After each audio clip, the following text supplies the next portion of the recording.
Hey, what is up, everybody? Welcome inside the Guilty as Charged podcast. My name is Steven, and I am your host, as always. And joining me are my guys, Tyler and Alex. Tyler, we'll start with you, man. How are you doing tonight? I'm a little under the weather. I got my booster injection yesterday, and then I also had to do a TB test. So I got stuck with a needle then. That's all for UTI. So, whatever. It just seemed like everyone was trying to take jabs at me yesterday. Well done. Well done. I hope you're feeling better and certainly doing better tomorrow. And happy birthday to Galadriel, man. She turned 1 year old earlier this week, right? Yeah, she's 1 year old now. I've just really enjoyed watching my wiener grow the past year. Off to a great start tonight, my man. I appreciate it. Alex is here as well, man. Alex, how you doing tonight? Yeah, I'm doing good. Happy birthday to Ganondorf. 1 year ago, came into our lives right at that time. I think 2 years ago, you guys started the first ever Chargers podcast, which we've come to know. So, very excited to be here. Yeah, first mascot at least for sure. Yeah. Oh my gosh, I love you guys so much, man. I appreciate that. I'm glad that I have two co-hosts who actually have a sense of humor. So it's a great time around here. So of course we have a fun show planned for you guys tonight. We're going to talk about the signings of Morgan Fox and Zach Bailey. More so the Morgan Fox, Zach Bailey, of course. A lesser signing, but still important and still worthy of mentioning. And then we are going to talk about our projections for this rookie class in terms of what kind of roles could we expect, what kind of statistics might we see them put up, and all things like that. So this is essentially going to put the bow on our draft coverage, and we will kind of really have a good time talking about those players. So first and foremost, we have to mention the Chargers' decision to sign defensive lineman Morgan Fox. This is, of course, something that Tyler had heard was in the works, a few weeks ago. And then, this week it kind of escalated with the Morgan Fox situation. So, Tyler, why don't you kind of take it off here, your initial reaction to how we got to this point, and what are your kind of initial thoughts of Morgan Fox's addition? Yeah, so I knew. Oh, there's Ganondorf. I knew there was a 10th body that was going to be added. I just didn't know, is it a starter? Is it a depth guy? And I guess technically we don't know yet with Fox. I knew that was going to happen it was starting to happen about last week. And then Sebastian Joseph-Day posted those eye emojis. And then you started to piece together that it was basically Morgan Fox. I couldn't think of who else it would have been. And then the night before they announced it, there was, communication here and there. And it did strongly suggest that it was going to be Morgan Fox. And it turned out to be Morgan Fox, obviously. This is huge for the Chargers, both in the micro and macro. Micro, small-ish scale, although it's big for some players. They have good depth. They have a nice pass rusher. They have a guy who can play all over. To me, this is someone who's at worst more than your Joe Gaziano, more than your Christian Covington, a guy who can play all over for you, but I can do a lot of things. At least he's a good pass rusher, good depth. In the macro, and the biggest thing, and look, people have their theories about how the roster is organized and run.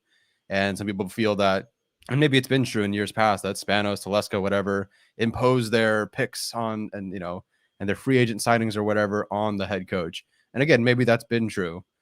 But this would, if Tillery is not the starter by week 1, or if they bench him pretty early on for Morgan Fox, A, it would make sense anyway, but B, it would be a huge, huge organizational shift. We know last year, and the defensive line is what started all of this for what we know, and we'll never be able to share it. But we know how much of a problem accountability was on defense last year, and how much people were questioning. I mean, media members, people like us, people inside were questioning the decisions that were made for the roster because it was a first-round pick starting. It was a bunch of friends starting. People just wanted competition. And now, if they let Fox come in, compete, and start over a first-round pick, that is a massive organizational shift. I don't think we can understate enough or overstate enough how important that would be for this team. Maybe at worst, just for outlook from fans and how they look and perceived outlook from fans on the outside. But if they truly let competition happen this year, where that was a huge problem last year that hurt a lot of people, if they let competition work out this year, and Ogbonnia beats out this person or whatever, and Morgan Fox beats out Jerry Tillery, that's huge. Now he might not. Fox completely might just be a depth signing.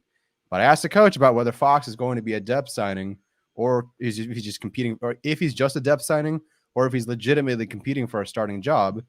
And the word was, if I know Fox, that's already his job, takers only. He's going to be competing for this job.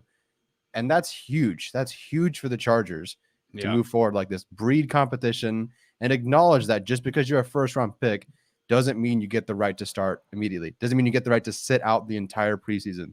That would be a huge jump for this organization. Yeah, I think you look at, just kind of what happened last year, and it seemed like they were seeing all the right things in terms of competition. And we of course were seeing Braden Fajoko and Forrest Merrill and Cortez Brown kind of battle it out for that last spot. And then it was like, okay, well, here's Eric Banks instead. And then we heard the things that we heard throughout the season, and Jerry Tillery ends up playing like 850 total snaps on the year, which is just absurd. And part of that probably was the injuries. Part of that was, losing Justin Jones and Linval Joseph and things like that.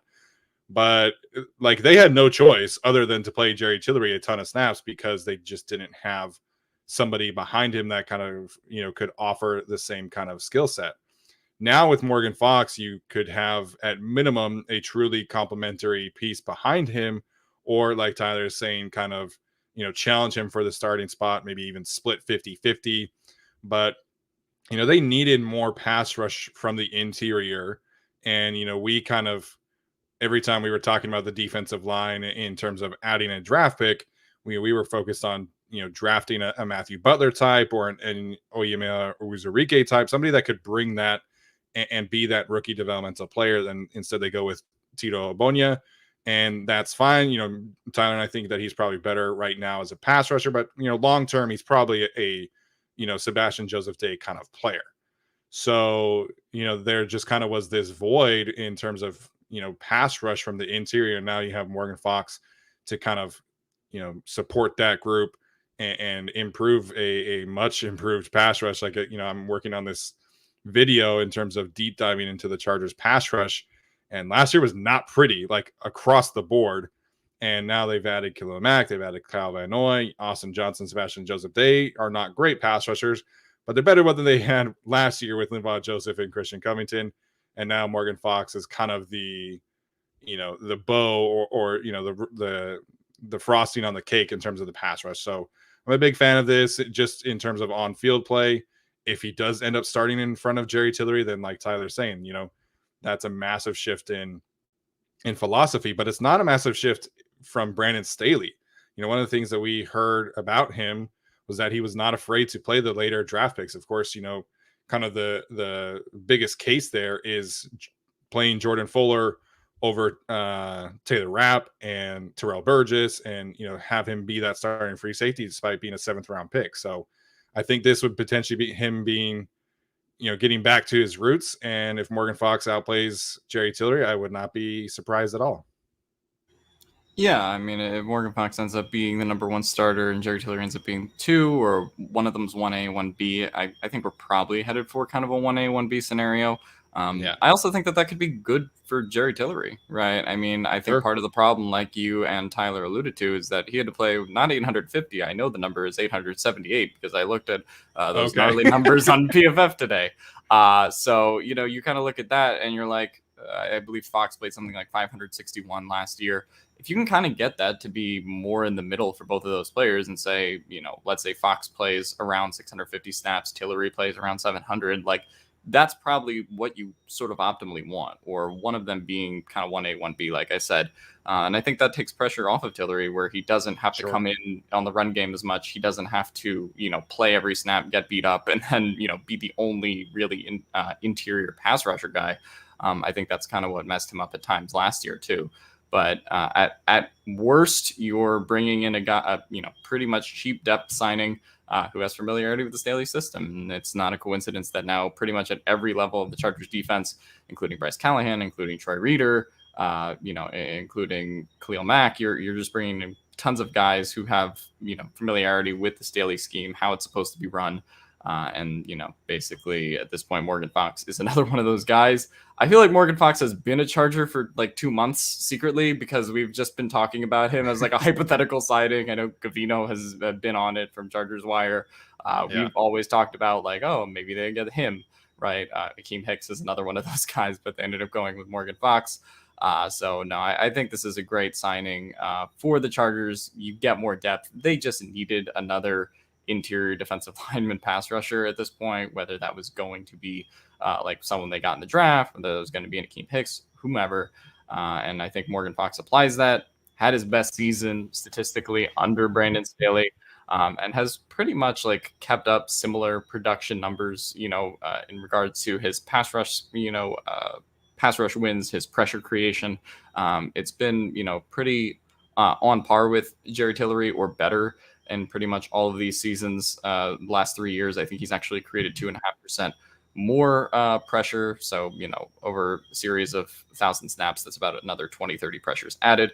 So that's not bad either. So I think really the Chargers just kind of got better, right? Like they've been doing with these signings in terms of getting Bryce Callahan, in terms of getting all these pieces after the draft, like Kyle Van Noy as well. Just another place where I think they won in the margins. And this kind of goes into a lot of our comp pick discussions that we've been having, right?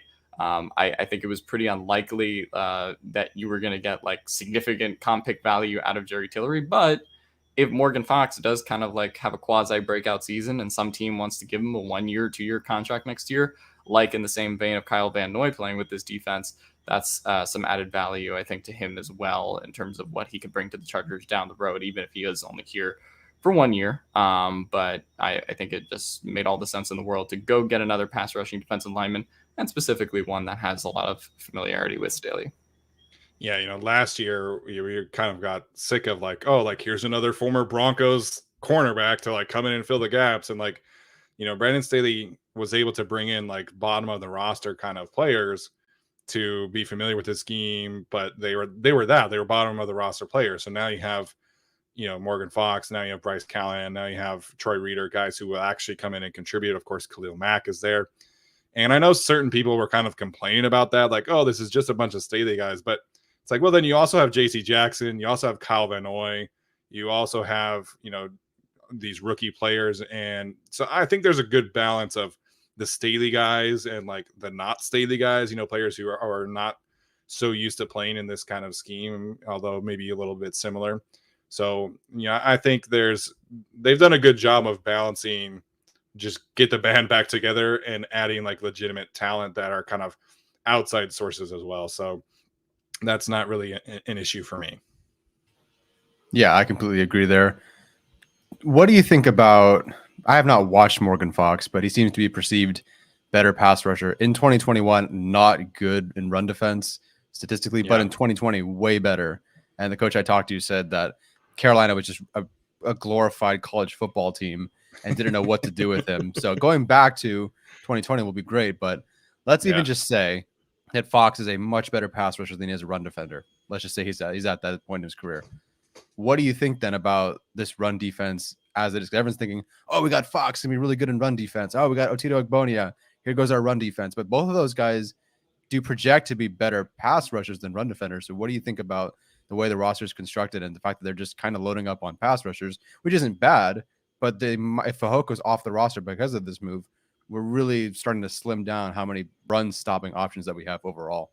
Yeah, I think, when Brandon Staley was hired, I of course watched a lot of the 2020 Rams defense, and Morgan Fox was somebody that stood out. And I think if he hadn't gotten the kind of contract from the Panthers that he did ultimately receive, then, we might have been looking at a player who was on the Chargers last year.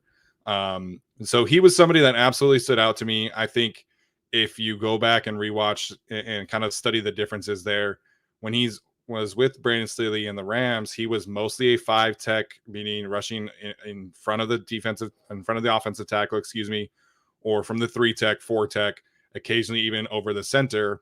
And that's really where he makes his money, in my opinion. I know he's a little bit on the lighter side in terms of a defensive tackle, but then he signs with the Rams, and the majority of his snaps came from the edge if you're breaking things down. So he gets more snaps on the edge, which is it's a different game out there. It's a lot more space. You have a bigger responsibility.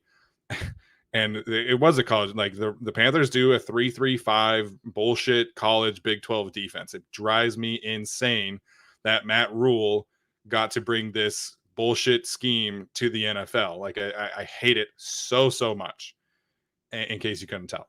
And so it just creates, it creates more double teams for a player like Morgan Fox. It creates, tougher situations to produce, as we saw kind of, if you think of like a 3-3-5 defense that you're maybe familiar with, of course, maybe you look at like a Logan Hall or a Peyton Turner from Houston as somebody that was kind of linked to the Chargers the last 2 years.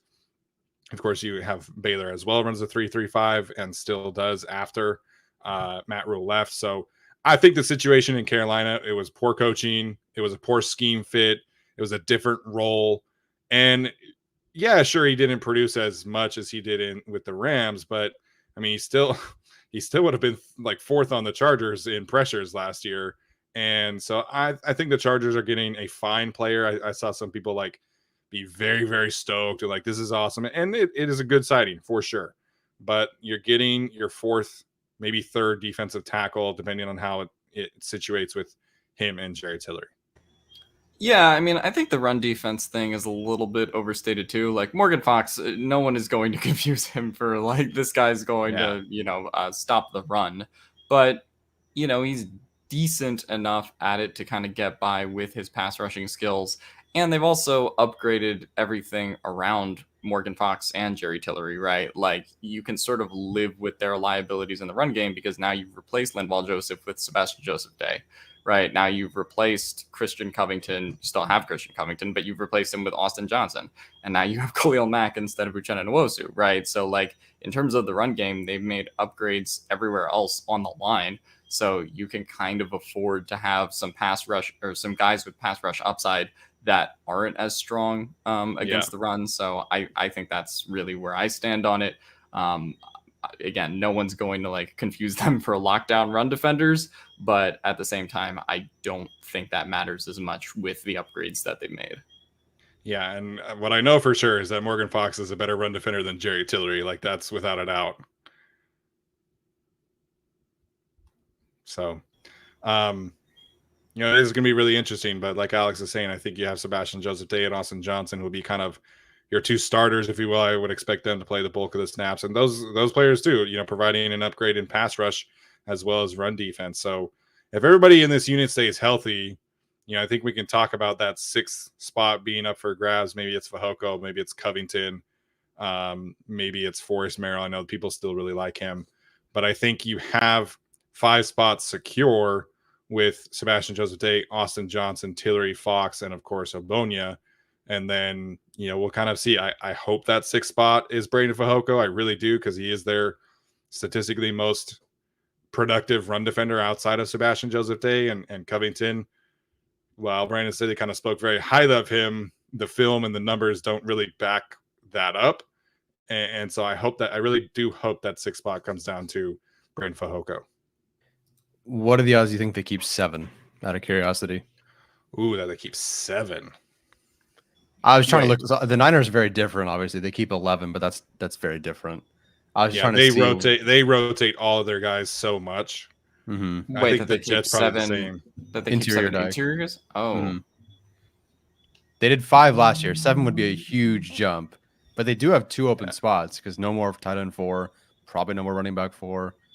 It's possible. I think I'm pretty confident in saying.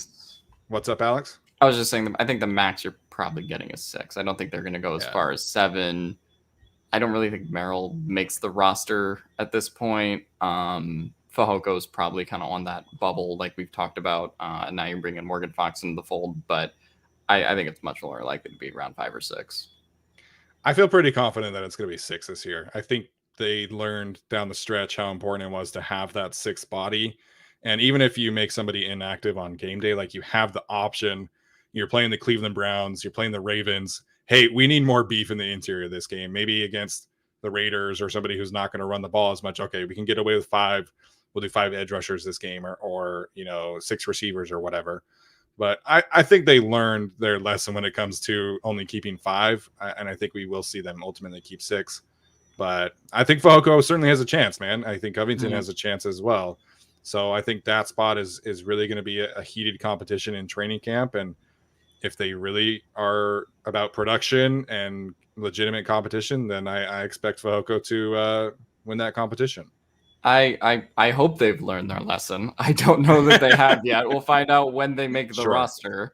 But instead of keeping 6 defensive linemen and 1 inactive on game day, they kept 4 running backs and 1 inactive on game day. So we'll figure out when that time comes what their decisions on the roster are going to be. I hope you're right, Steven, but we'll see. Yeah, we will see. I hope I'm right too, because keeping 5 would be really stupid at this point. All right, we'll talk briefly about the Chargers' decision to claim Zach Bailey, former offensive lineman who's played on the practice squad most of his career. I don't think he's actually ever appeared in an NFL game. He's been on the practice squad of the Vikings, the Commanders, and others. But this is something that's obviously been in the works. The Chargers have put in waiver claims on 2 or 3, at least 2, potentially 3, I think, before ultimately claiming Zach Bailey. So they clearly felt the need to add another body to the offensive line group.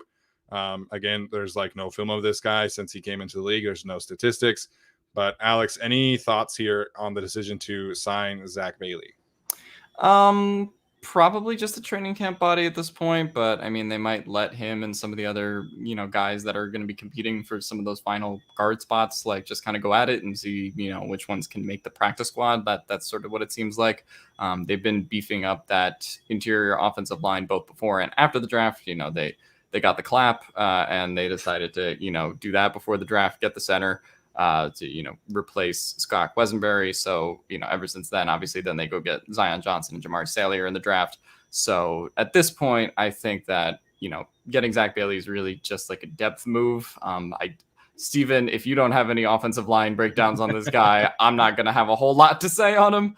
But I think their repeated like waiver claims and stuff like that makes it clear that they view the interior offensive line as an area of focus. And, at this point, you just sort of want more guys to give you that competition in the preseason. And I think that's probably what this is about. Yeah, I don't know anything about this. The college numbers look good. I think his pass blocking efficiency was like 98 something. They do, yeah. So there's that. Obviously not exactly sticking with any team right now. So I don't know how good or how bad he's been. Happy to have him. Yeah, there was they did put a claim in on Drew Himmelman, I think is how you say that. Sure. Former Bronco who actually took the place initially of Zach Bailey in Washington, and then Himmelman ended up failing a physical, so now he's back on the free agent market. So I don't think there's necessarily any like big takeaway. Like I saw some people were asking me on Twitter, like, "Oh, does this mean they're kicking Matt Filer to right tackle?" And it's like, no, I don't think this has any kind of really large ramification on the roster. I think we'll kind of just see how they sort out the best 5 offensive linemen in training camp. But I think they wanted some more competition for the back end of the roster. I think you have a guy like Ryan Hunter, you have some of the undrafted free agents. So they just wanted to be able to kind of fill out the preseason offensive line units. Maybe there's a chance that him or Hunter kind of beat out Will Clapp, but I kind of doubt it. So ultimately, I think the 9 offensive line spots that they'll carry on the active roster are kind of spoken for at this point. But this could be a practice squad stash. This could be, just kind of that ultimate dart throw. My current NFL conspiracy is that the Chargers haven't made a move at right tackle yet because they're reworking Matt Filer's contract. That's my conspiracy right now. Steven, I'm curious what you think of this, just because there's been very little buzz on Brendan Hymas at this point. Sure. Not that I think he's really in danger of losing a roster spot, but they did take Salyer, obviously got Will Clapp. What do you kind of make of, I guess, the lack of noise on him at this point? Yeah, so Brandon Thorne was on Duke Manyweather's, or I guess Duke Manyweather was on Brandon Thorne's podcast, and this was in like February. And Brandon Thorne said that he heard good things about Brendan Hymas' development throughout the season, and that the Chargers were reportedly excited about him. And then, of course, they drafted Jamari Salyer. So I think the decision to draft Salyer was, frankly, they just wanted to get more quality offensive linemen and didn't really feel like they could take a a project at that point, and you just take the value of Salyer. So I don't think he's in danger of getting cut. I don't think he necessarily has a clear shot at starting either, unless they are kicking Matt Filer to right tackle. But we'll see. They gave him a true redshirt season last year, barely played except in blowouts, and really was inactive for most of the season. So, I mean, we'll get into the salary projections in a minute here, but it is interesting that they kind of drafted another guard, drafted Zion, of course. So it is kind of, his future is kind of cloudy in terms of getting a starting spot. But if he becomes a valuable backup as a 5th round pick, then you're still talking about a valuable player. It's just, his preseason film was so good. I was so high on him as a draft prospect. So I wish he could get a chance, but I guess we'll see. Yeah, I think with Clapp, they were just, okay, let's just find a guy ahead of the draft. And then Salyer was just, oh my God, this guy's falling to us. We might as well take him in the 6th round. I think Hymas just hasn't moved. I think he's exactly where he has been. I don't think he's fallen out of favor. I don't think he's gained favor. I think he's where he is. Scott Questenberry, I don't know if they didn't draft any other guards most of the time that he was there, but he just was always that bridesmaid, never a bride sort of guy. And I think Hymas just might be that. We're always going to have a very, very good depth option. Sure. Spot starter maybe, and that's about it. Yeah, which kind of sucks, but it is what it is. All right, so before we get to our rookies, we did have a super chat question from Clinton Ehrlich. I'm gonna guess that's how you say that. Let me know. It says, hypothetically, Justin Herbert refuses to play quarterback. Do you convert him to tight end or linebacker? Ooh. For what it's worth, right tackle? Can he play right tackle? He's got the size and the length, man. Just got to add the 60 pounds. I mean, Jerry Tilley can duke it out. Right tackle. Yeah, he can play right tackle. Then you trade for Tyrod Taylor, and we were just running back. Yeah, there you go. For what it's worth, his brother played or plays. I don't know if he's still at Oregon, but he was a tight end. He is. So maybe that runs in the blood a little bit. I guess I don't know if he would have the kind of aggressive nature to play linebacker, but I would put him at tight end if he refused to play quarterback. Maybe be Terrell Pryor. There you go. Use him like Terrell Pryor. What else? Safety. I don't know. Big giant safety. Oh my goodness. All right. So Thomas pointed out that Zach Bailey is listed as a guard/tackle on his Twitter bio before the Chargers picked him up. And I guess he played right tackle in college. So yeah, cool.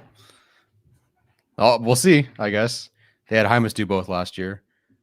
Yeah. So we'll see. Somebody asked OBJ to the Chargers. No, would be very surprised. Yeah. I joked about it because I couldn't think of another person other than Fox. But no, it's probably not happening. But I don't know. I guess never say never now with this regime. Yeah. Kyle Tucker said that Patrick Herbert is still at Oregon. So there you go. Did you guys watch the interview with Tranquil? I have not yet. Was it good? That's fine. It's fine. He's just not, Phillip Rivers, or he's a nice guy.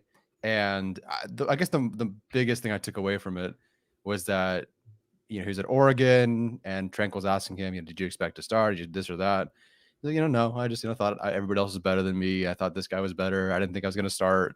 And they finally started getting him 1 reps. And he's like, oh, well, cool. I get to third of the fast guys today. So Staley, I guess, approached Herbert and said, listen, you got to stop being this aw shucks guy. You got to just go take it. Like, go win, go fight for it, all that sort of stuff. So I thought that was the most interesting thing. Otherwise, it was, Herbert is a nice guy, but he's not like a crazy good interview. Yeah, I saw somebody pointing out that I guess in the same interview, he said that the Chargers have kind of asked him for input. Is that true? I missed that. I only watched the first half. Okay. But, I mean, obviously Justin is such a good player. And, I was posting about his lack of turnover plays today. But, media-wise, it's so funny because he always uses the phrase, like, such a great opportunity. And he even said that at the groundbreaking of the practice facility in his interview right after. They were like, Justin, what do you think about this? He's like, oh, this is a great opportunity for us. He's definitely got his like phrasing down. Yeah. His like rotating set of 10 phrases. Looks like we got another super chat from Clinton. Which player on the roster do you think would be most effective if converted to the other side of the ball? Oh, it's Derwin James. Absolutely. Yeah. Put him at receiver, be fantastic. Yeah, Derwin was playing offense. So I watched that interview a while ago, and he was playing a ton of offense. And I think it was the high school he went to. They only had a safety spot on varsity available. So he's like, okay, I'll just play safety. So he could have legitimately been an offensive player, but he ended up being a safety. I feel like Nasir Adderley would be a pretty sick wide receiver if he had hands. Like that would be cool. But there's a reason he plays defense. Yeah, but Keenan Allen said he was on the Mark Ingram and Cam Jordan podcast last summer and said that some schools offered him as a safety as opposed to a receiver. So that could be another one, but Keenan's a little too slow. Like I think, that's fine at receiver where you're playing in the slot a lot, but I think he's a little too slow to play on an island as a safety. Donald Parham as an edge rusher would be sick as hell. I would love to see Rashawn Slater play defense just because I think he's super freaking talented. Yeah. He's a defensive tackle or slim down for an edge rusher? I don't want to see chubby Rashawn Slater. Let's go edge rusher.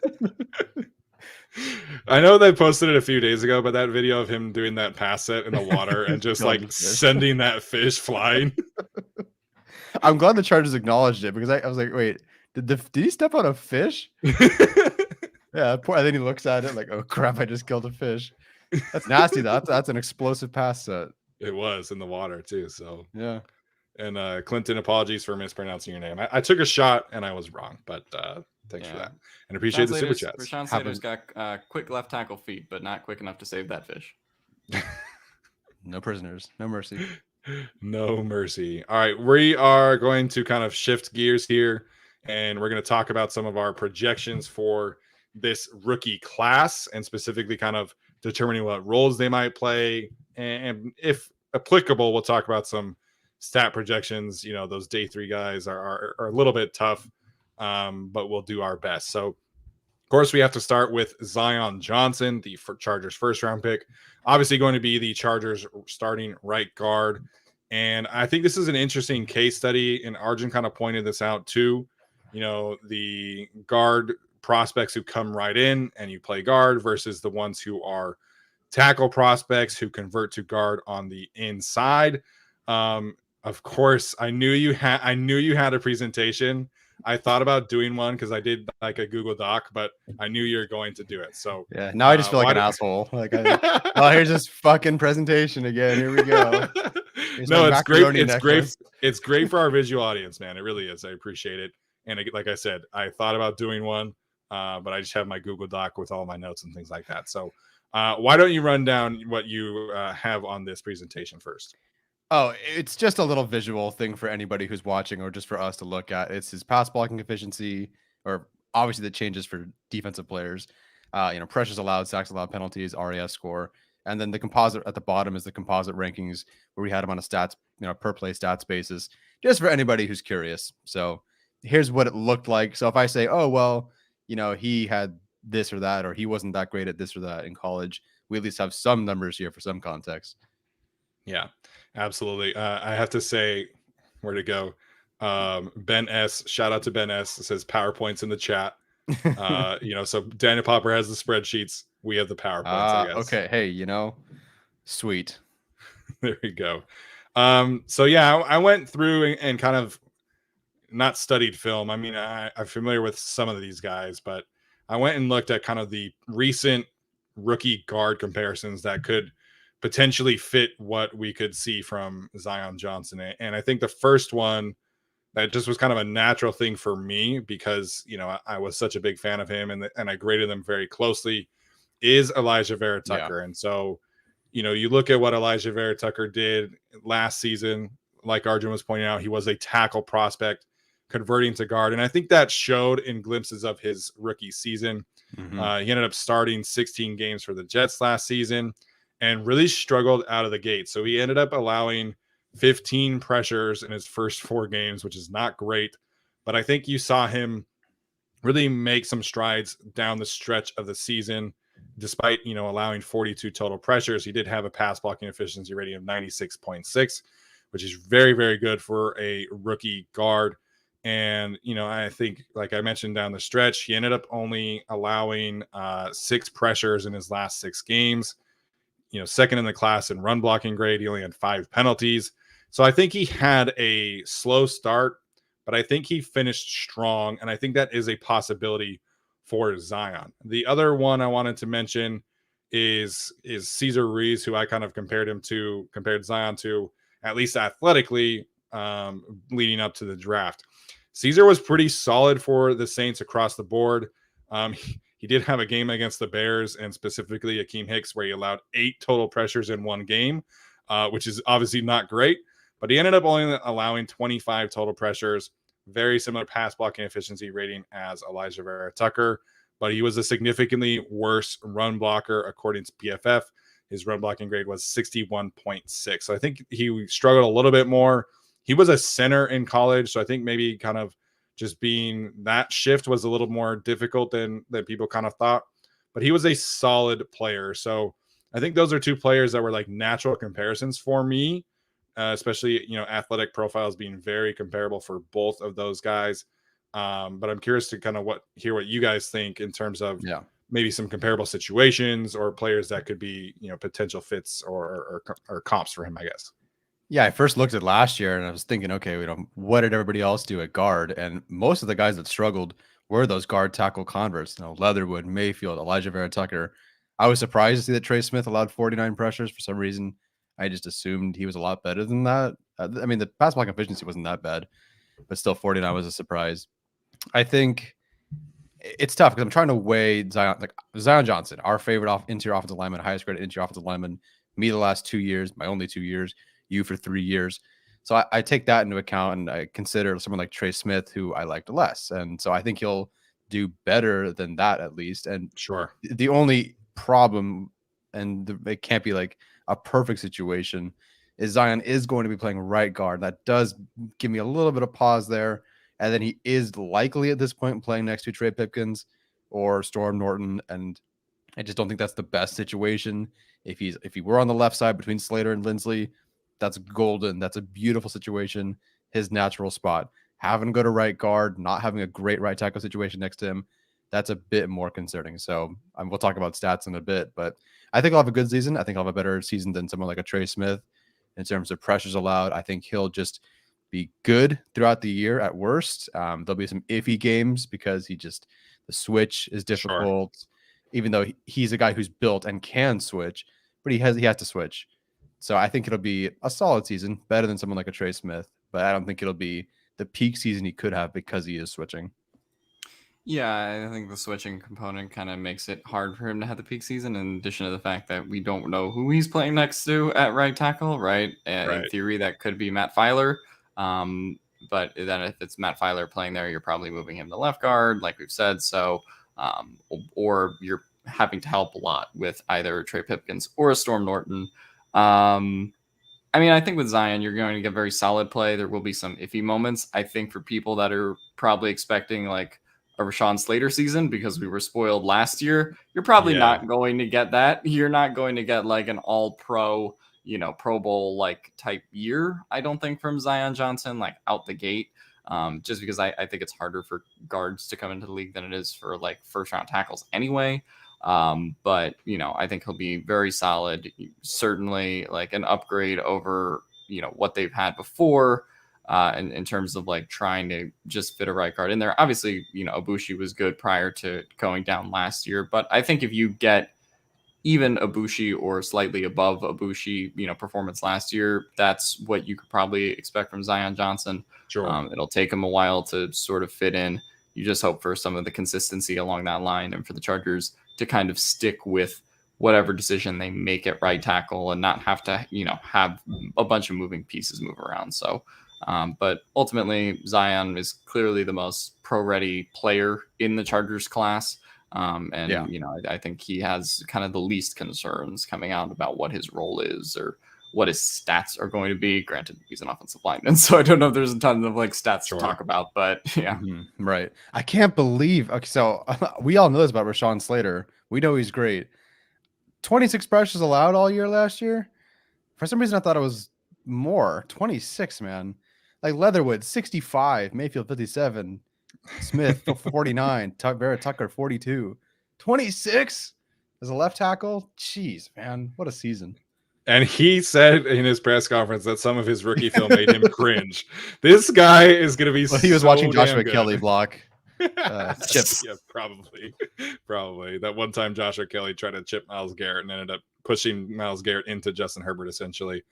Good stuff. But I think obviously Quentin Nelson is kind of like the gold standard of like immediate guards. I don't think that kind of play for Zion Johnson is realistic by any means. I think you can make an argument that Nelson is obviously the best interior offensive lineman in the league and was that right away. And I don't think that's going to be the case for Zion. But I think in terms of best case scenario, we could look at Elton Jenkins from the Packers. I think that, like I said, best case scenario. And, he was a very similar prospect. He was a center in college. He played both at the Senior Bowl, really kind of renowned for his smarts and his intelligence and also his physicality and things like that. So he was not necessarily an immediate star like Quentin Nelson was, but Elton Jenkins was a Pro Bowl player as a rookie. He did not allow a single sack, and he only allowed 20 total pressures and had a pass blocking efficiency rating of 98.0. So he was a fantastic rookie. Obviously, there's certain parallels there because he played next to Corey Linsley. Zion Johnson is going to be playing next to Corey Linsley. Athletic profiles kind of match up. But I think you can kind of look at that as being the best case scenario. PFF only gave him a 65.7 run blocking grade. And I remember watching Corey Linsley and watching Elton Jenkins' rookie season after the Chargers signed Corey Linsley. And that did not reflect his play at all, in my opinion, in terms of his run blocking grade. So I think, again, you're looking at that being the peak. And I think he ultimately ends up somewhere in between what we're talking about with Elton Jenkins, who was an immediate Pro Bowl player, and Cesar Ruiz, who for the most part was really, really solid across the board. And I think you'll have, again, some really high moments. We'll see that physical dominance. We'll also see some struggles. Like he's probably going to get beat a few times by Aaron Donald in week 17. Chris Jones will probably give him some trouble, of course, as they do that to everybody. But I feel confident in projecting a very, very good season for Zion Johnson. And if everything goes well, maybe he does kind of challenge for the Pro Bowl. Maybe he gets like a Pro Bowl alternate spot or something like that. But obviously we feel very, very good about Zion's projection. Interesting question here from Chorizo, and then we'll kind of move on here. How much different is your projection for Zion's rookie season if he starts out as left guard versus right guard? Statistically, I don't think I could really tell you. Let's say I would go from a 97 PB to 98 or something. I would just feel more comfortable about his floor and his ceiling, but I don't think he would have as many lapse games, especially playing between those two guys. Couldn't really put a number to it, but I think as a left guard, you could legitimately have like a second team all pro again. Honestly, that's how I feel about him. Right guard, maybe not as much. Yeah, I agreed. I think left guard is the better spot for him if we're just trying to like move the offensive line around. But at this point, if they're not going to move either there, then they have to play him a right guard and take the punches that come with that. So apparently Austin Gale and Mike Renner were doing a all under 25 team and almost put Zion in there. That's interesting. He was an honorable mention or something. It must have been. I mean, how many guards? I assume they broke it up guard and center, not just interior. How many? I mean, again, we talked about last year's guard class. Most of them were not that, like 40 something. Like PFF should love Zion Johnson. Statistically, like they are a stats-based group, and given all that, like what was Zion's percentile, or what was it? Did PFF have the rate of blown blocks, or was that something else? That's True Media. and it was like what 0.3%. Yeah. Yeah. So stats based guys, they would love Zion Johnson, I think. So that makes sense. Yeah. All right. So expecting big things from Zion Johnson, of course. We'll kind of see what position he plays, but I feel confident in his rookie season. Let's get to JT Woods next. Of course, Chargers do not have a second round pick, JT Woods being the third round pick. Tyler has his by the numbers here. He had 51 tackles, 16 run stops, the missed tackle percentage of 17.9, 1 touchdown allowed, 9 interceptions and pass breakups, has a 9.43 RAS score, and was safety 12 out of 26 on the composite rankings list that we compiled. So, Alex, we'll start with you here. What are your expectations for the role that JT Woods will play, and maybe potentially some statistic breakdowns? Yeah, I mean, I think if you're looking for a statistical comparison, it's kind of hard to find one, but I sort of went back to like what Nasir Adderley's real rookie year was in 2020. He ended up having that interception. I think total he had like 3-4 pass breakups, somewhere around 50-60 tackles. I think that's probably what you're looking for, although potentially not as much because in that season, Derwin was obviously hurt. And then you sort of had to have, that was Rayshon Jenkins and Nasir Adderley, being sort of the 1-2 safety that time. Really depends on what they kind of see in Mark Webb and Alohi Gilman at this point. I think they're probably higher on Mark Webb.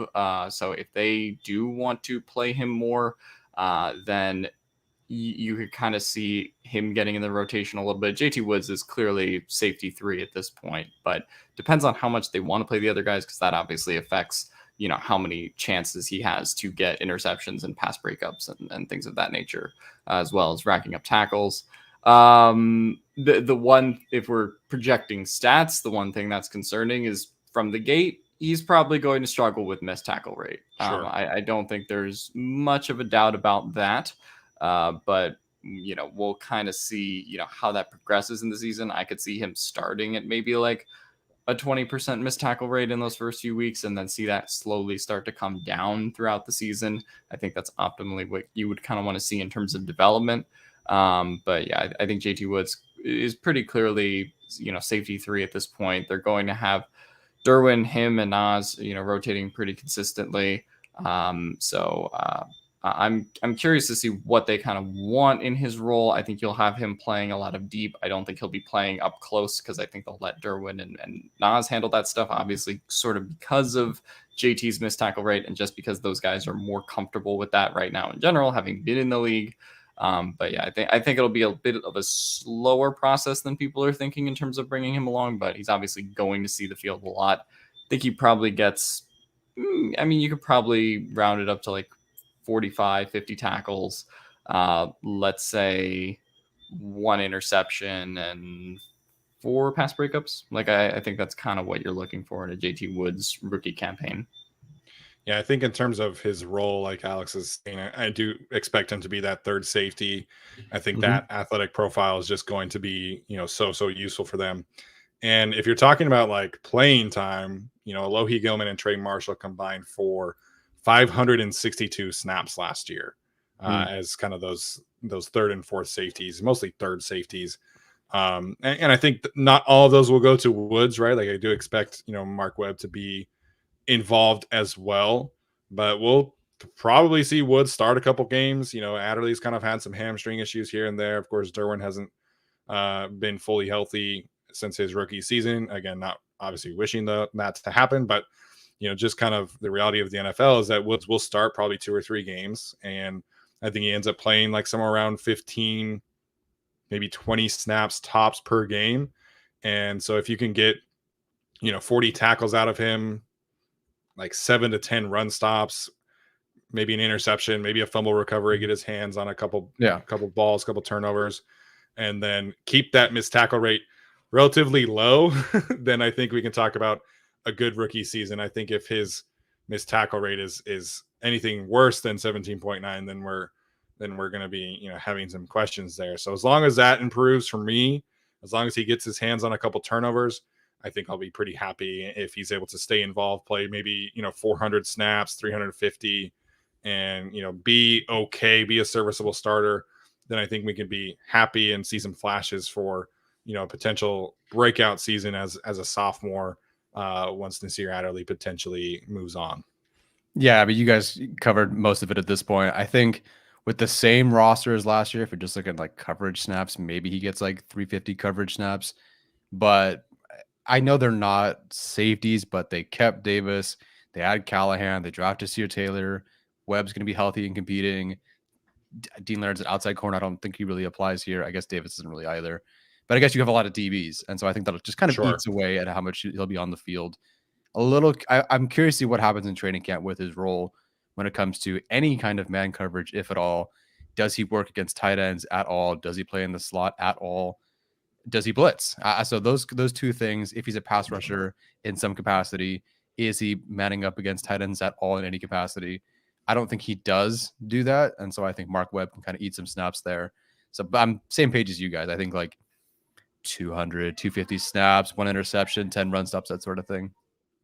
I think if, Brandon, we've talked about this before, but Brandon Staley obviously wants to help his young players be comfortable in their roles right away. And I think it's possible, right, that maybe JT Woods, his immediate role is exclusively playing the deep parts of the field in certain dime package situations. Maybe Mark Webb is exclusively kind of your money backer or slot guy.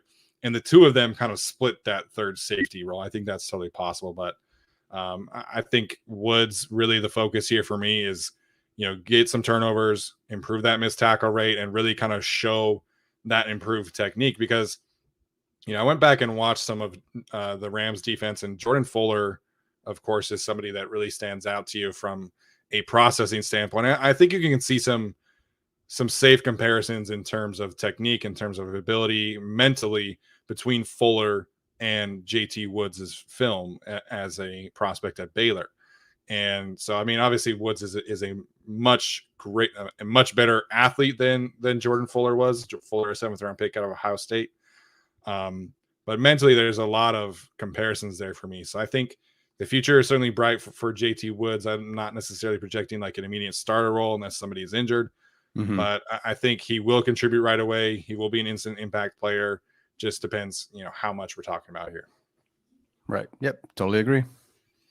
So we'll move on next to Isaiah Spiller, who I think is probably going to be, their biggest impact rookie in terms of statistics. Tyler, why don't you run down his 2021 numbers here?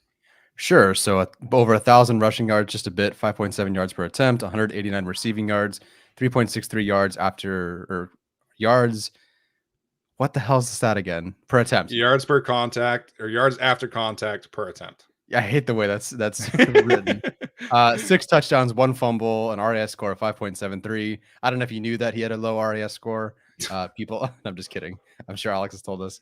And then a composite rankings, 11 out of 20. So just like solid, yeah, average. All right. Well, Tyler, why don't you kick us off here, because you're kind of the highest on Spiller of the three of us. So what are your expectations for Spiller's rookie season? So I think looking at how they use Justin Jackson, and we do see some Justin Jackson in him, I think he'll eat the combined reps of Justin Jackson for sure, and then just one of those RB 3-4s from last year, whether that's Roundtree, whether that's Kelly, which should give him about 150 touches on the year. Even though he is a running back who's going to play a solid chunk of snaps, I just don't know how featured they're going to make him. If Eckler goes down, then this is a lot of touches and a big part of the offense. But and that might happen. Eckler might miss a game or two. And that's kind of what you drafted Spiller for. So I have him at about 150 touches, about 6 yards per touch overall. So that does include receiving. Because he can do both, it does raise his floor for me and his ceiling. So I have him about 900 yards and 4 touchdowns. Touchdowns seem low. I know people want more. But you just I think Zander Horvath is going to steal a couple. I think another running back, Austin Eckler, Gerald Everett, Herbert can run. There's so many people who can steal touchdowns on this team. I think I'll have a nice solid 900-ish yards, way more if Eckler goes down early, and then 4 touchdowns. Yeah, if Eckler goes down and misses time, then obviously we're talking about a much bigger season for Isaiah Spiller. And so I did an article for LAFB a few weeks ago, just kind of outlining, what kind of recent history would tell us about Isaiah Spiller's, season, because running back really is, one of the rare positions where as a rookie, you generally see guys hit the ground running, you see them contribute. And so I wanted to figure out potentially what kind of role we were looking at. What are some recent comparisons?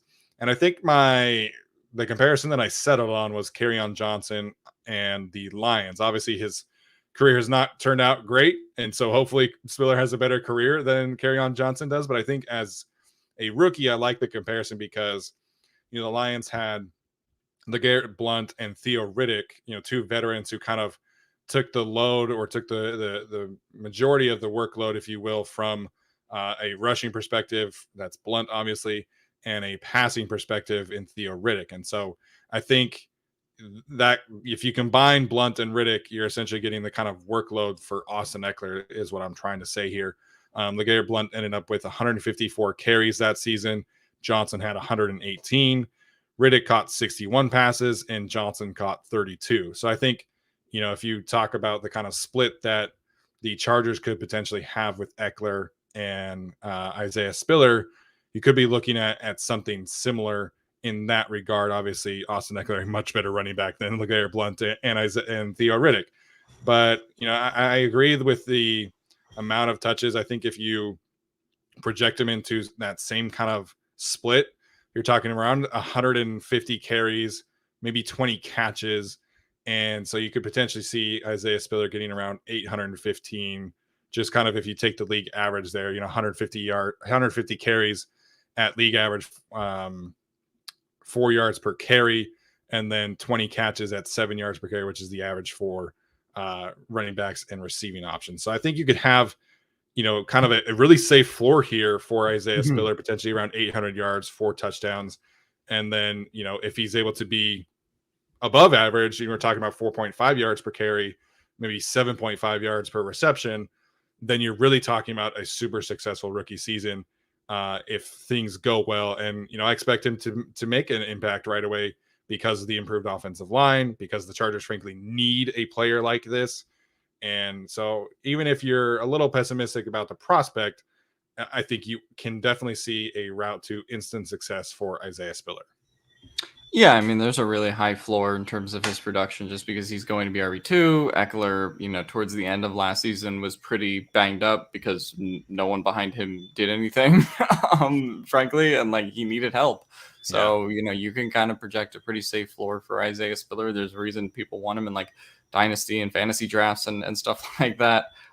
So, I do think you're kind of looking at probably, let's say 4.5, 5 yards a carry, just kind of functioning off of the offense, obviously playing behind Ekeler, I think gives him a heads up. And so we'll see kind of how things play out.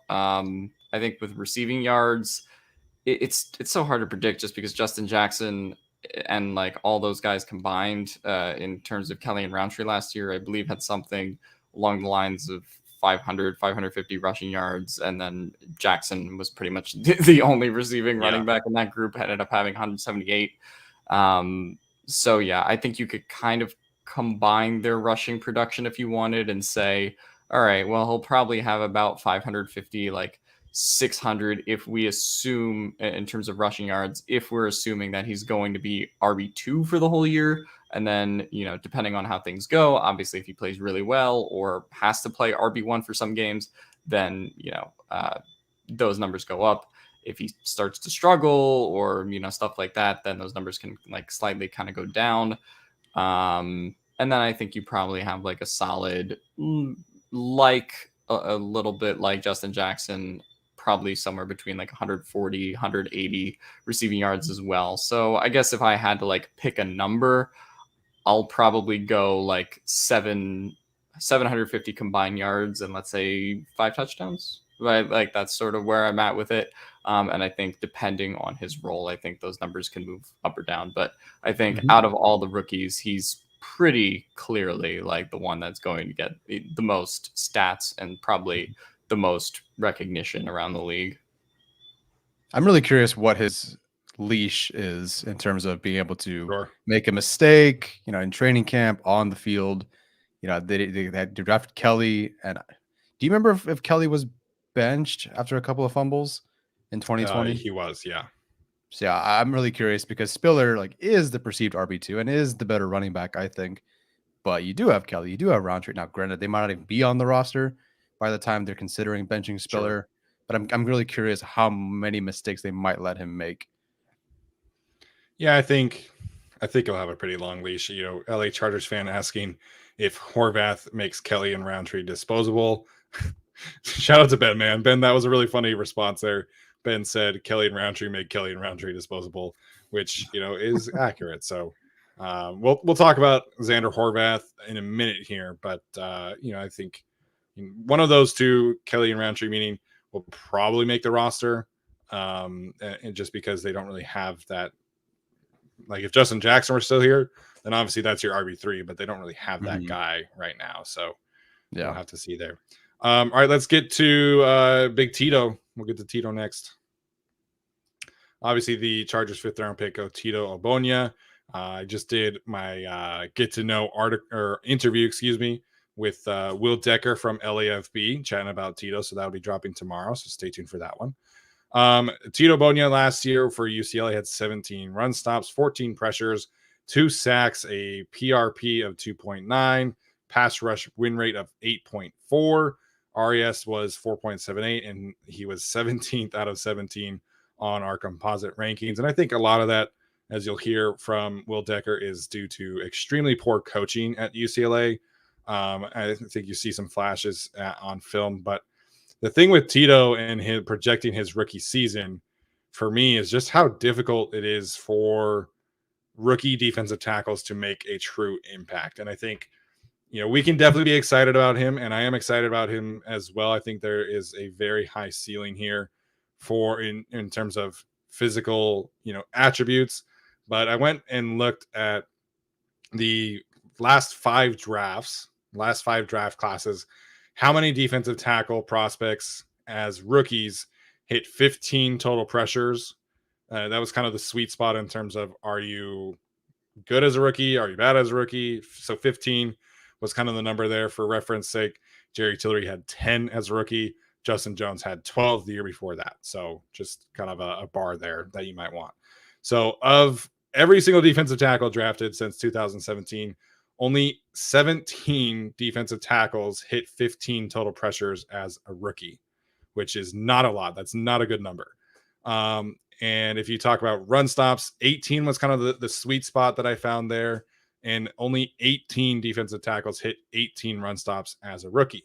And the majority of those were obviously first-round players that were starters, that were getting a lot of reps. You had Christian Barmore had 51 total pressures last year as a rookie, which is absolutely insane. But for the most part, if you're talking about a rookie defensive tackle, you're talking about a 5th-round draft prospect like Tito.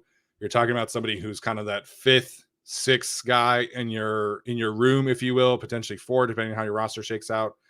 So I think we'll see some flashes from Tito, but I'm definitely not expecting like him to have a huge role, make a huge impact. I think you could even point to like Osa Odigizua for the Cowboys last year, had like 28 pressures, 6 sacks.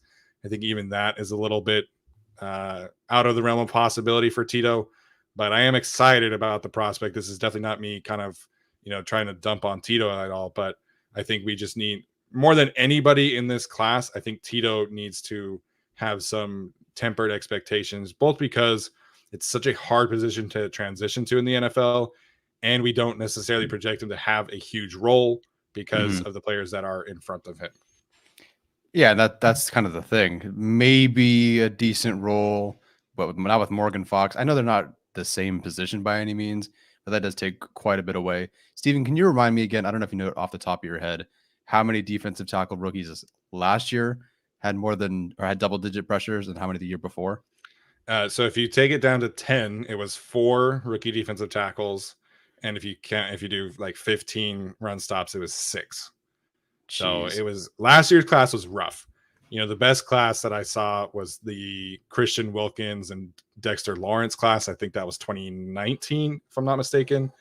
So that class had a lot of instant impact defensive tackles. But last year, it was pretty much like Christian Barmore, Osa Odigizua, and then like not much else. Which makes sense. That was basically the draft. Like that's how we all mostly thought about the draft as is. Yeah. Yeah, it's just so hard to project much for him, and that's fine. I think they know they're stacking this line. I think they know that they're moving on from Jerry Tillery. So next year, it's a fifth round pick who, he will need some time to fix some things. But yeah, like a 4 or 5 pressures, 2, 3, 4, 5 run stops, maybe 100 snaps. It's just not going to be a big year for him, and that's fine.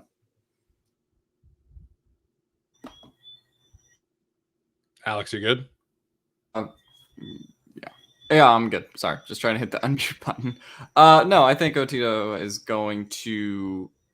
I think if he had been drafted in 2021, he probably gets on the field maybe a little bit sooner, just because of all the issues the Chargers had.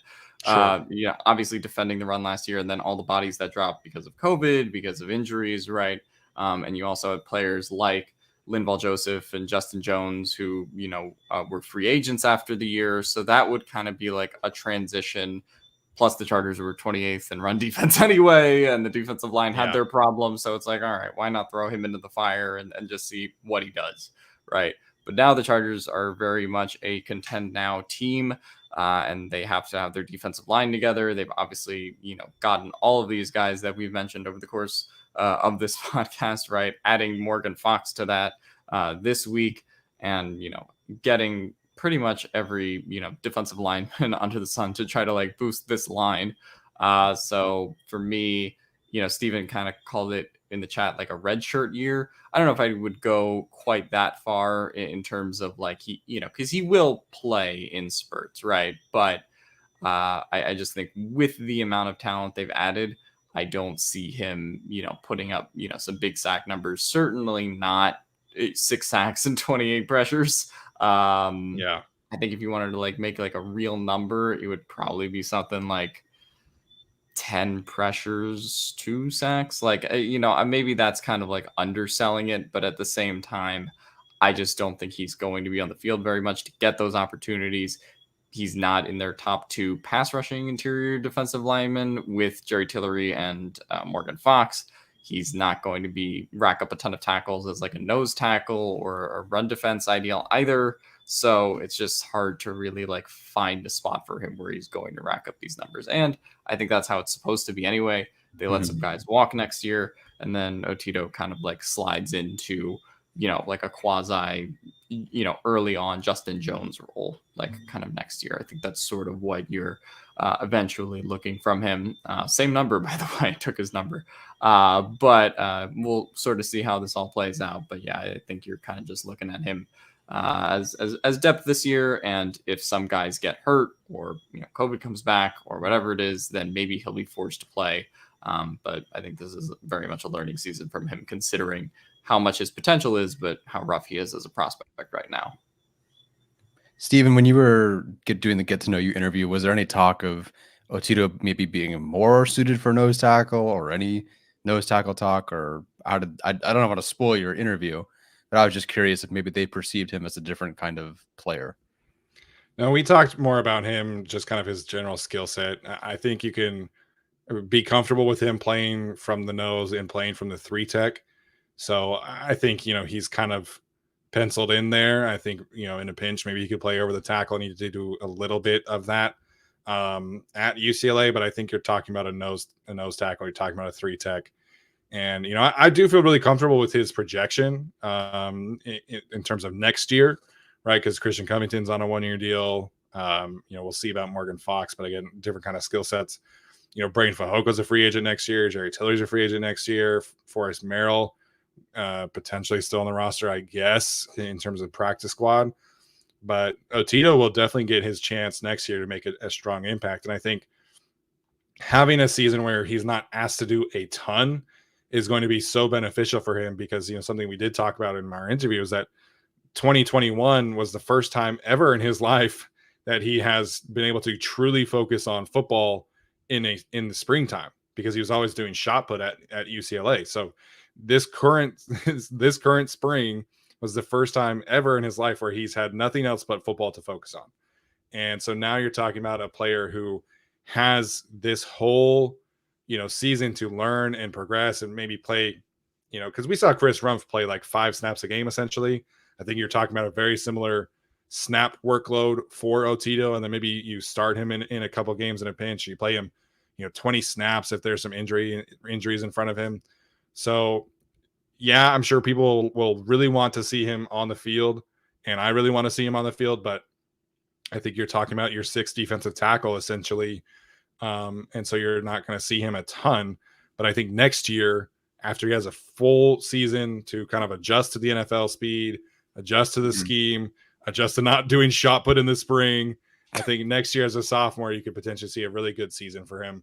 Of course, relative to a nose tackle, of course. Yeah, so Rumpf had 176 snaps in 17 games, but there were games of 3, 7, 3, 8, and then games of 31, 25, and that's all just injury based. Yeah, because he played like 30 something against the Bengals, which was by far his best game. And, he played a little bit more against Houston, obviously. So I think you're looking about a very similar strategy for Tito this year. Play him sparingly. Obviously, he's not going to play special teams as much as Chris Rumpf did, but, he's going to be your 6th defensive tackle. He's going to make some impact here and there, start in a pinch or play 20 snaps in a pinch, and I think you feel comfortable with him being that guy. Yeah, absolutely. Side note, I didn't realize Rumpf didn't register a single defensive snaps in week 18 against the Raiders. Really? Not one? Not according to Pro Football Focus.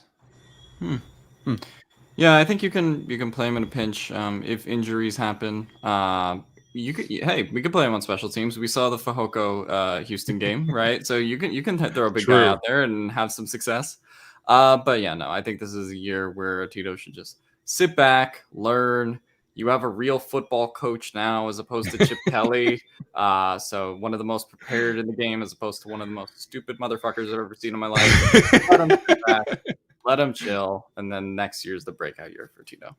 Yeah. Okay, what if Chip Kelly was the front runner to coach the 76ers? Would you take him or Doc Rivers? I would not watch basketball anymore. Yeah, I think Tito's gonna love not having to drop into coverage or drop into a quarterback spy anymore, because that's what UCLA would ask him to do like 5 times a game. I'm like, what are we doing here with a 340-pound nose tackle? My goodness.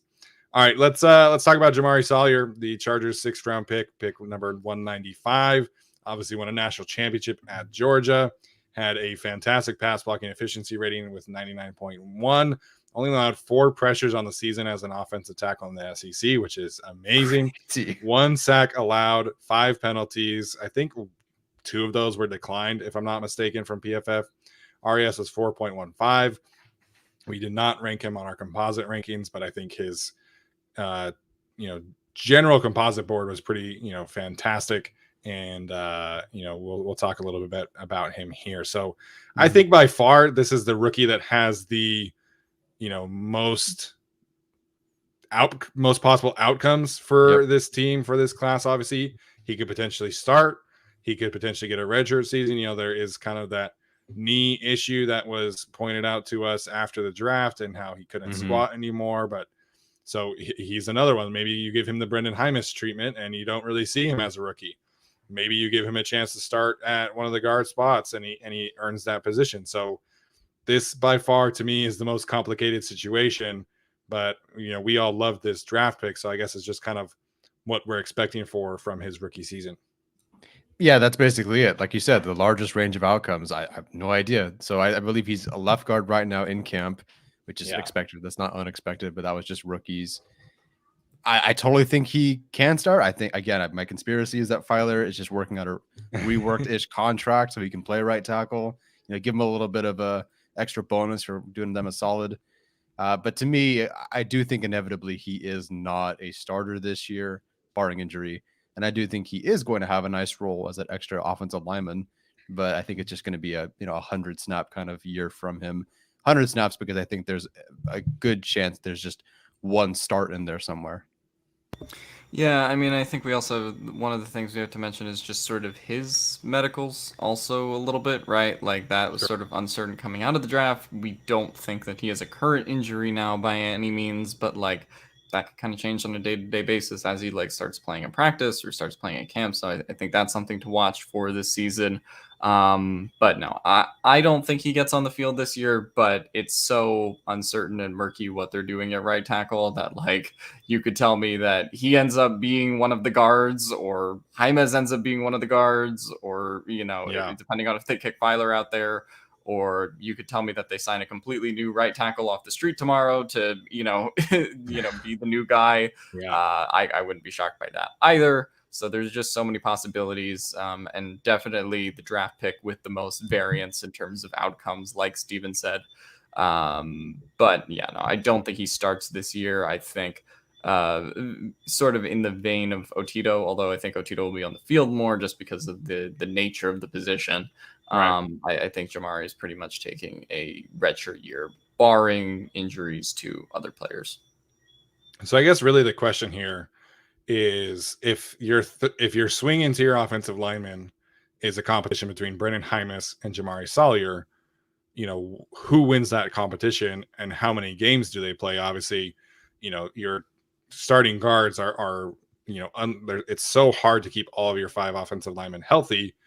So whoever is that swing into your offensive lineman, whether it's Hymus or Salyer, will play and will start games this season. It's just a matter of, you know, who wins that competition. Is Salyer healthy? Do they feel like he needs a medical redshirt season as opposed to just straight up, hey, like we want to take it slow with him, adjust to the NFL like they did with Brandon Hymus? Because I think that's a different conversation. But I think if I know that Jamari Salyer is healthy, then I think I would much prefer Salyer playing over Brandon Hymus. I agree, but only because I've watched one of these players and I really like him. Yeah. But you have more experience watching these guys, so I'll trust you on that one. Yeah, I mean, I think I would just based on the film prefer watching Salyer right in that role, but also I feel like the NFL does have its kind of growing process with players. So if they go, well, this player's been in our system for 1 year, this player, you know, in terms of James, maybe is more ready to start now. I think that could be a line of reasoning, but you know, there was a reason that they doubled down on guard in this draft when they saw the value in Salyer. So I wouldn't take anything off the table for sure. Yeah. And as you know, Tyreek points out, they could certainly, you know, get all these guys in camp. Maybe at that point you kind of are uncomfortable with the right tackle situation. So maybe at that point you can give Dennis Kelly, unfortunately not Dennis Kelly, Riley Reef a call. Maybe at that point you bring in Darrell Williams. So I think that is certainly a possibility. And if they do sign a right tackle, then I think that obviously pushes Salyer down the board a little bit. So I think if you're talking about like his best case scenario for me, it's like I mentioned, as a swing into your offensive lineman, maybe a Kevin Dotson type of player. You know, obviously the Pittsburgh Steelers in 2020 did so much quick game that, you know, their pass blocking numbers are extremely skewed. And Dotson only allowed 1 pressure as a rookie, which is absolutely bonkers in 5 starts because, you know, they just were not dropping back at a high level. But, you know, if you really look at it, he was kind of a mid-level guard in those kind of games. And, you know, I remember watching him when I was watching Matt Filer, and I feel comfortable with that, like physical and ability comparison. Obviously not expecting Salyer to allow 1 pressure in 5 games because the Chargers actually do real passing concepts in the NFL, unlike the Steelers did in 2020. Anyone? Bueller? All right. Let's move on here to Jaw Taylor then. So these last ones will be... That's right. He goes by Jaw. Sorry. Yeah. He does go by Jaw. So everybody who's listening to this, he goes by Jaw, not just here. So take that for what it's worth. 2021 by the numbers, as Tyler has here, 55 tackles, 16 run stops. Assume that's a typo. This man set a record for missed tackle percentage at 173.2. Is that 17.2 or is wow that 17.2? 17.3. 173.2. I guess JT Woods isn't the only one who needs to work on his missed tackle percentage. Like we got a situation over here. Oh my goodness, that's hilarious. Anyways, he allowed 5 touchdowns, had 5 interceptions and pass breakups. RAS was 8.31, and again, we did not rank him. So Mhm. I think it's safe to say we don't really project a huge role for No. Ja Taylor. I think he's probably your version of Ryan Smith if Ryan Smith had ever been able to stay healthy. You're talking Mhm. about probably a special teams gunner, core special teams player, and maybe your fourth or fifth corner if people are injured. But I do not really expect Taylor to play a ton as a rookie. Yeah, I just don't see maybe a nice special teams role. I think he's an emergency returner for them. Otherwise, it's going to be Sure. sub package, roster bubble, maybe blitz, 3 pressures in there somewhere randomly, 10 tackles, but solid special teams piece. Don't see him do anything much this year. Yeah, don't see it either. Could see it going forward in 2023 or something like that, but pretty much core special teamer. I think you kind of replace him as Ryan Smith as the gunner, or he just plays special teams in general. And then if a couple DB go down, then you could theoretically start to see him get into the game a little bit. But no, I think he's almost special teams exclusive. which of you typed the Rex Burkhead thing? Me. Oh my goodness, that's hilarious. It's Very true. 13.2. I copy pasted JT Woods categories into here, and I didn't delete the 7.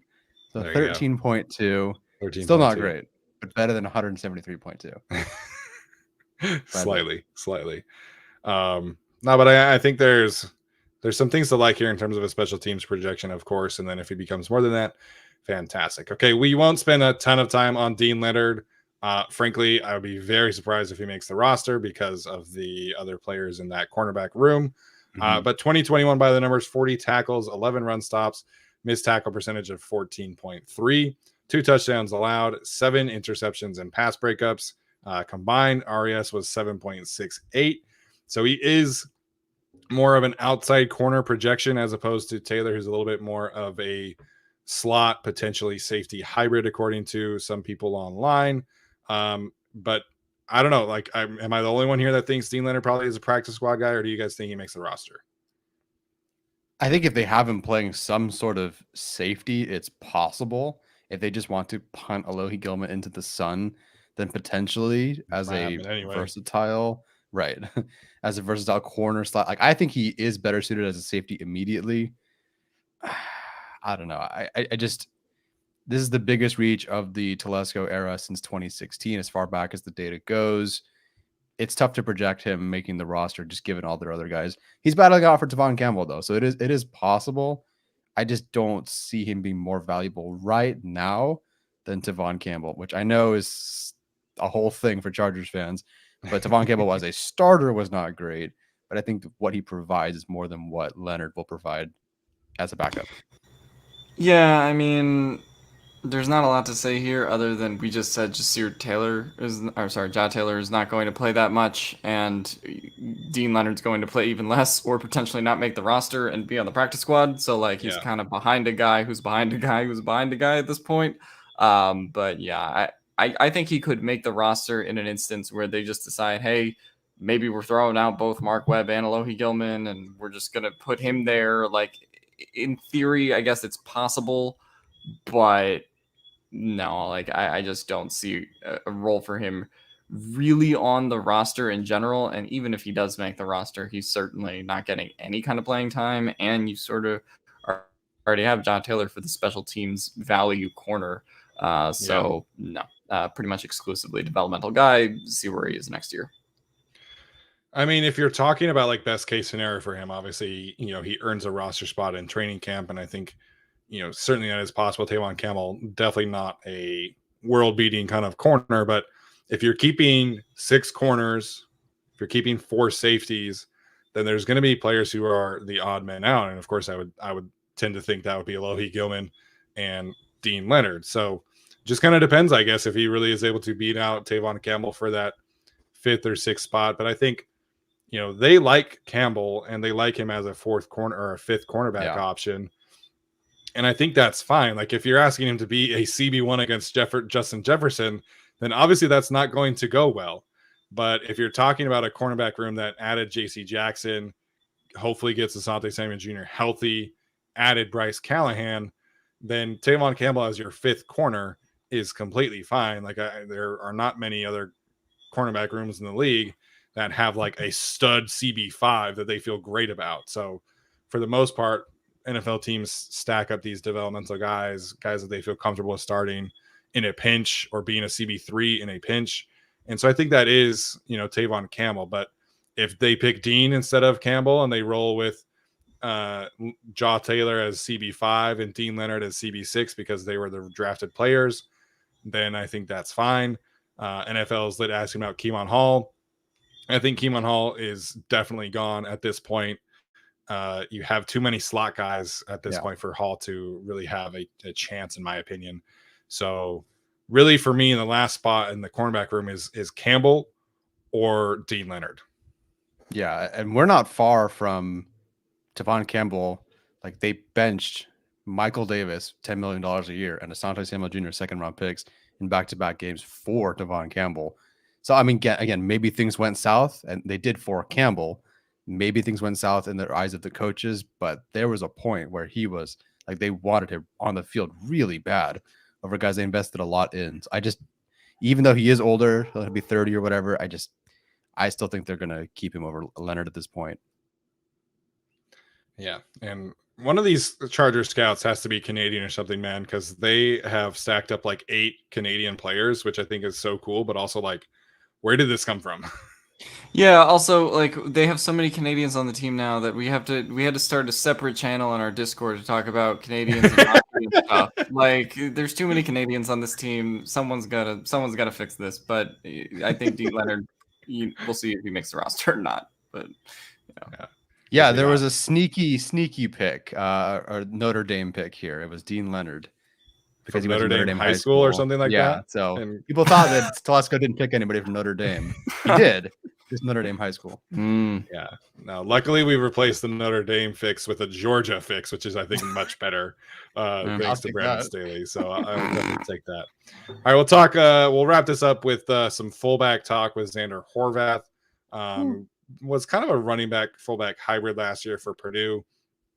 Tom Telesco threw out a Mike Allstott comparison, which I think is outrageous considering how good Mike Allstott was back in the day. But hey, whatever floats your boat. So 2021 by the numbers, he had 319 rushing yards, 3.5 yards per attempt. He had 108 receiving yards. Yards after contact per attempt was 2.78. 3 touchdowns, 1 fumble, a damn near perfect RAS. I assume that's as a fullback, or is that as a running back? That's a good question. Oh, Jacob Bruin pointed out that Eamon Ogbonnia went to Notre Dame High School with Dean Leonard. Oh. There we go. What a question from Thomas.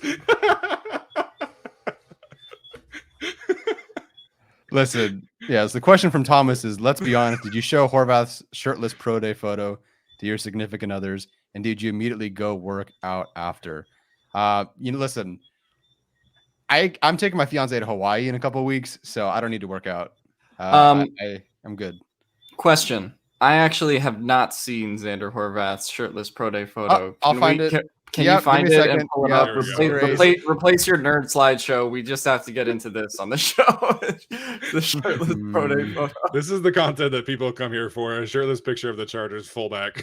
Look, if you've been here for an hour and a fucking half talking about all these guys, that some of them which won't play, we can talk about Zander Horvath's photo.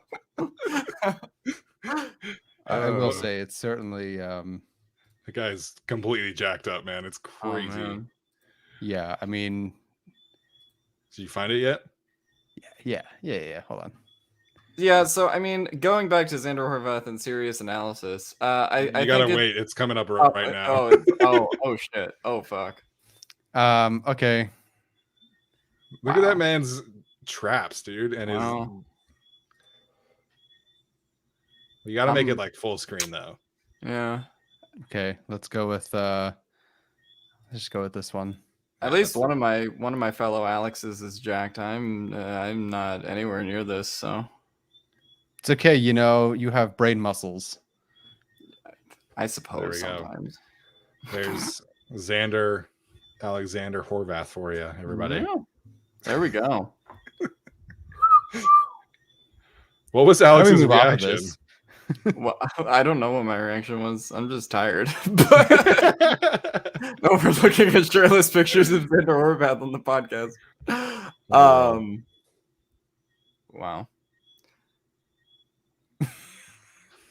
We're just gonna stare at this for 20 more minutes. All right, get the presentation back up here.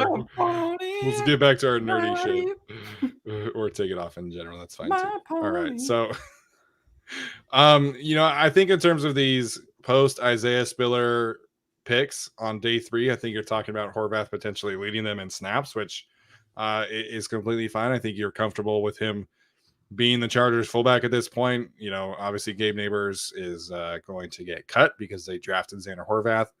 I think you're talking about 10 to 15 snaps a game, a couple carries here and there, a couple catches here and there. So he's not going to necessarily, I'd be pretty surprised if he ends up with 400 yards from scrimmage and 3 touchdowns. Right. But, maybe he gets, 100 yards from scrimmage or 100 yards rushing, 50 yards catching, couple touchdowns. But I think his main impact is going to be as a blocker, be that fullback that they've kind of missed since Derek Watt left the team, and be a core special teams player for them and use that shredded physical profile to make an impact on special teams. I love how he's this massive physical specimen, and it is as a running back, the RAS score. Yeah, he's got 3.5 yards per attempt, and his yards after contact average is less than Isaiah Spiller, who's like... Well, you're probably not talking about somebody who gets, a ton of 25, 30-yard gains or explosive runs or anything like that. Probably not, although the RAS score indicates it's possible. Yeah. I think it's a really tough one to project in terms of how many snaps and how many games he plays, because Gabe Neighbors was the roster's fullback last year and most of the season he was inactive, right? Obviously they want to get Zander Horvath involved, that they use the draft pick on him. But they might be keeping 4 running backs as is. So, in theory, that's possible. So that kind of murks up what Zander Horvath's role would be on this team. But yeah, look, he's going to be replacing Gabe Neighbors. I think that's pretty obvious. At this point, I would be shocked if they kept Gabe Neighbors over him or put one or both of them on the practice squad and just didn't keep a fullback. So he's going to be getting, that usage in the offense. But it's hard to come up with any stat predictions for him. Sure. Just because I don't even know what Gabe Neighbors' stats were this year. I'm sure Tyler could spend time looking at this on Pro Football Reference if he really wanted to. But I assume Zander will be above that. But yeah, really, Isaiah Spiller is really the only rookie offensive player I think you can make any real projections for at this point. Yeah, Gabe Neighbors, 3 attempts for 8 yards, Woo! 3 receptions for 7. So 6 total touches for 25 yards. That's 2.67 yards per carry, more than I thought he had. Yeah. You thought he just had straight up 0? They did try to feature him in the Kansas City Chiefs game and whatnot. Tried. The tough one for me is how much of a blocker he's going to be, because he just was not used as a blocker much, at least the last 2 years for Purdue. I think all 3 years combined, he's under 100 run blocking snaps in 3 years at Purdue. So I don't know. It's tough to project with him. Let's see, I wrote here. What's his briskets per happy roommate per capita? Hopefully more than Gabe Neighbors, I think. Well, Justin has Tito now, who's apparently a world-class baker and chef. So they've filled that void for him. He doesn't need to rely on Gabe Neighbors for any brisket needs. So Otito's a world-class chef, baker, lawyer in training, and NFL football player. And apparently somebody who turned down an appearance in the Olympics to play football. Okay, so maybe I shouldn't show my fiance pictures of Otito, because he sounds like a very complete, amazing human being. He does. All right, guys. Any final thoughts on this rookie class? Nope. Just can't wait to see them all go out there and perform. Oh, what are we doing? Can't wait to see them all go out there and perform.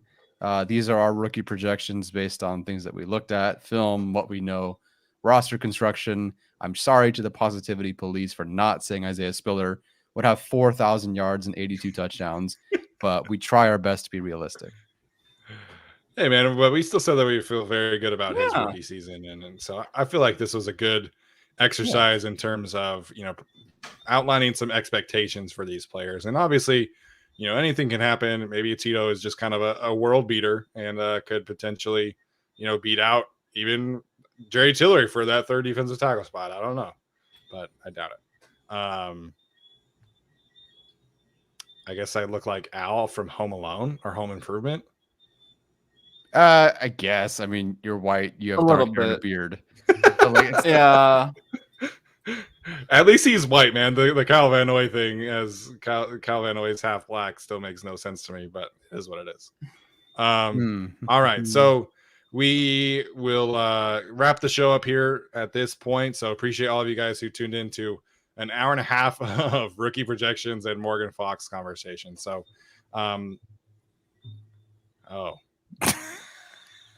Wait, what are we watching now? This is Al from Home Improvement. Alan from Home Improvement. Oh, I'm still buffering for me. Oh yeah. Yeah. Dark hair and a beard, No, white guy. Like, you no, don't fucking- that's it. You don't look anything like him. Yeah, I don't see that at all, but it's all good. I don't even think I look like Tim Allen, but I could do the that voice, but I don't know. Seen a lot of questions about Odell Beckham Jr. The answer is no. He's injured right now. So Yeah, so someone said we missed a super chat. It is from Carter OBJ. Okay. No, don't think so. Chargers have mostly avoided injury problems, and it'd be he's fun, just, but I don't know if his knees work. yeah, like I think if people were confident around the league in his ability to be healthy, he'd be signed right now. But he's not. So he's probably not. I mean, he tore his ACL in February. So even if you're talking about a aggressive 6-month recovery, you're talking about somebody starting a game at halfway through the season. Yeah, I just don't. If somebody's injured, then sure. But yeah, if everybody's healthy, I don't see a role for him.